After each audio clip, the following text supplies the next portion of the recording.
Hello friends, ఇక్కడ ఏమంటే friendship అంటే ఇలా ఉండాలి. ఏమంటే మా బావగారు ఇవాళ వాళ్ళందరు ఫ్రెండ్స్కి ఏమంటే ట్రీట్ ఇస్తున్నారు. ఆయన డైలీ ఒక హాలిడేలా బావ ఏమంటే ట్రీట్ ఇస్తారు. ఎందుకంటే బావగారి మా ఇంట్లో ఏమంటే ఒక కింద ఒక రూమ్ ఉంది కదా ఫ్రెండ్స్.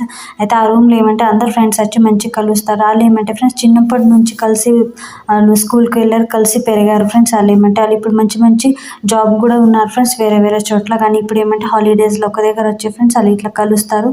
అండ్ ఎన్ని హాలిడేస్ ఉన్నాయి ఫ్రెండ్స్, ఎన్ని డేస్ ఉన్నా వాళ్ళు ఏమంటే డైలీ మొత్తం కలుస్తారు మంచిగా. మా కింది రూమ్లో ఏమంటే కూర్చుంటారు ఫ్రెండ్స్, గాసిప్ చేస్తారు మంచిగా, వాళ్ళు కలుస్తారు ఫ్రెండ్స్. ఇట్లా డే మొత్తం వాళ్ళు స్పెండ్ చేస్తారు. అయితే ఇవాళ ఏమంటే బాగా ఇక్కడ వాళ్ళకి ట్రీట్ ఇస్తున్నారు కదా. అయితే డైలీ హాలిడేస్లో ఇస్తారు ఫ్రెండ్స్, ఈసారి కూడా ఇస్తున్నారు. అయితే ఏమంటే ఇవాళ 12 kgs చికెన్ తెప్పించారు బాగా. అండ్ ఇక్కడ అమ్మాయి అండ్ అక్క ఏమంటే మంచిగా టేస్టీగా ప్రిపేర్ చేస్తే అందరికి నచ్చాయి. అయితే కొంచెం మేము ఇంట్లో తెచ్చుకున్నాం ఫ్రెండ్స్ తినడానికి. మాకు కింద ఫ్రెండ్స్ అందరు తింటున్నారు ఫ్రెండ్స్. ఒక్కో ఫ్రెండ్స్ ఇక్కడ బ్లాగ్ ఎండ్ చేసే బ్లాగ్ కనుక నచ్చితే లైక్ చేయండి.